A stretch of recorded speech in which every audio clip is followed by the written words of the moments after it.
Welcome to our channel Yaadhumarivom. நாம எல்லாருமே அனுபவிக்கிற ஒரு பொதுவான உணர்வு தாங்க இந்த கொட்டாவி விடுறது. தூக்கம் வரும்போதும், சோர்வாக இருக்கும்போதும், இல்ல வேற ஒருவர் கொட்டாவி விடுவதை பார்க்கும்போதும் நமக்கும் கொட்டாவி வந்துடும்.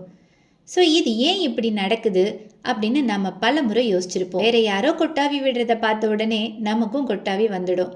இது எதனால அப்படின்ற அறிவியல் பின்னணியை இந்த பதிவில் நாம தெரிஞ்சுக்கலாம். ஸோ தூக்கம் வரும்போதும் நம்ம சோர்வாக இருக்கும்போதும் கொட்டாவி விடுறதுனால மூளைக்கு புத்துணர்ச்சி கிடைத்து விழிப்புணர்வு அதிகரிக்குது. அதெல்லாம் சரி, ஒருவர் கொட்டாவி விடும்போது அதை பார்க்குற நமக்கும் ஏன் கொட்டாவி வருது?